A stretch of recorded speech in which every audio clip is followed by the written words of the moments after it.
Dia 23 de novembro. São Clemente, Papa e Mártir. Ano 100.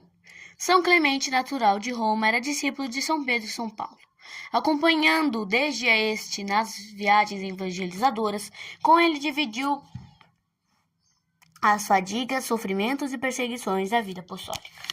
É a ele que os apóstolos dos gentios se refere quando na Epístola aos Filipenses 4,3 diz: Peço-vos que auxilieis aquele também que, como Clemente e outros, comigo trabalharam, cujos nomes estão inscritos no livro da vida.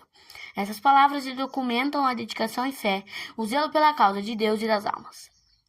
Se a mansidão e caridade lhe mereceram o nome de Clemente, foi sem dúvida pela atividade apostólica que São Pedro lhe conferiu a dignidade episcopal.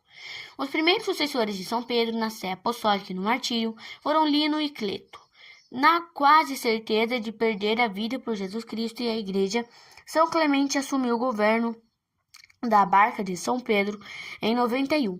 Eram tempos cheios de angústias e apreensões para a jovem igreja. A autoridade romana ameaçava uma nova perseguição, e no seio da igreja mesma reinava dissensões que prometiam degenerar em cisma. Era principalmente a igreja de Corinto o teatro de graves perturbações. Os ânimos estavam irritadíssimos e tudo indicava a iminência de uma cisão provocada. Assim se acreditava geralmente, pelas paixões que predominavam numa eleição episcopal. São Clemente dirigiu aos coríntios uma carta apostólica em que documenta ao mesmo tempo grande circunspecção, prudência, caridade e firmeza. Tão boa aceitação teve esta carta que não só em Corinto, mas também em todas as igrejas, era lida durante muitos anos, juntamente com as epístolas dos apóstolos. Dividindo a cidade de Roma em 7 distritos, determinou para cada distrito um advogado com a incumbência de ativar conscienciosamente tudo o que se relacionava com os cristãos, suas virtudes, os processos judiciários a que haviam de responder, o modo como se haviam perante a autoridade perseguidora, declarações públicas que faziam o martírio e morte.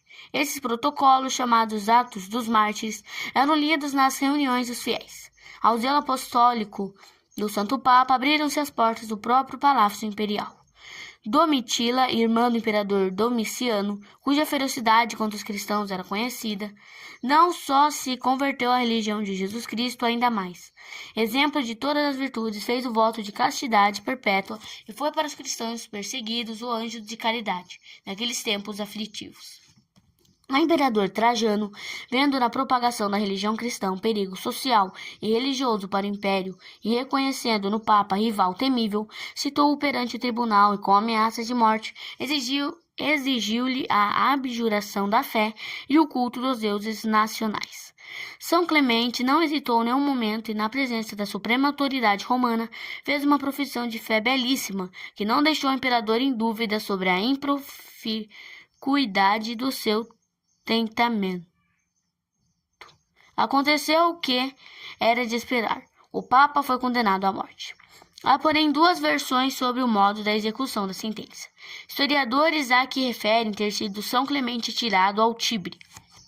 O breviário romano, porém, diz que o Santo Papa foi com muitos cristãos desterrado para a península da Crimeia, onde haviam de trabalhar nas pedreiras e minas.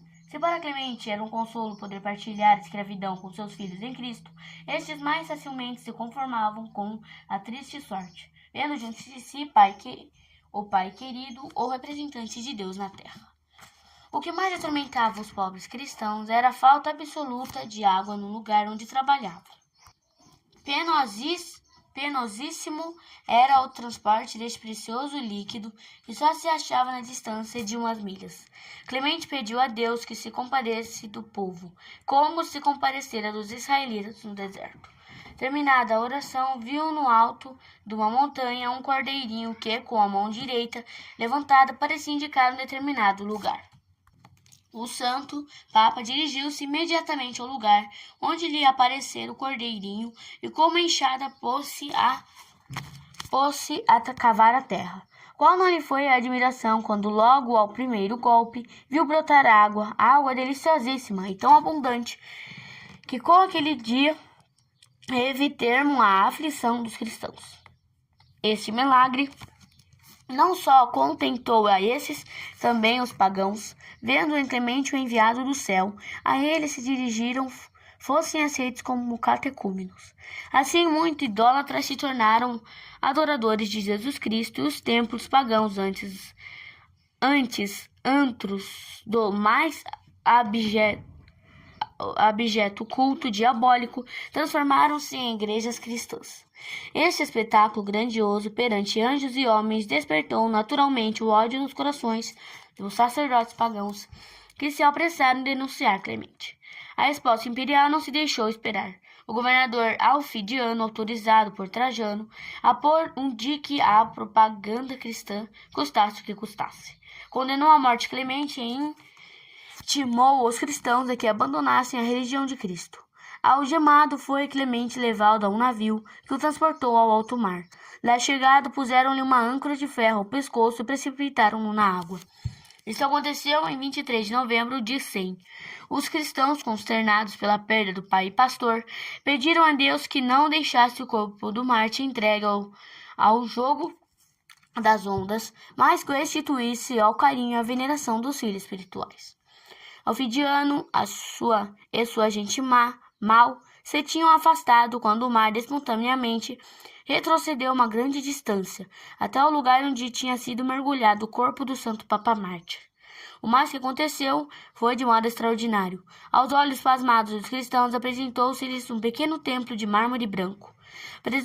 Pressurosos correram para lá e, chegando ao templo, nele encontraram o corpo de São Clemente, colocado num ataúde, tendo ao lado a âncora pesada.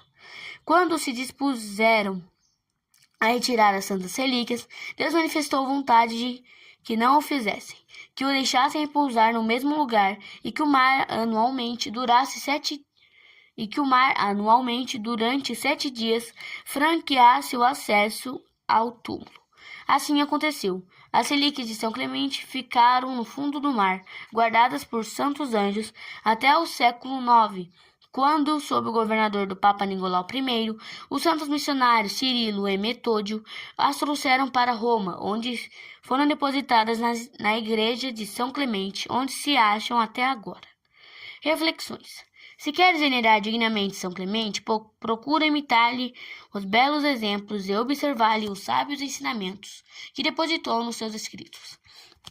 Os trechos seguintes são tirados de sua epístola aos Coríntios. Abandonemos os cuidados vãos e passageiros.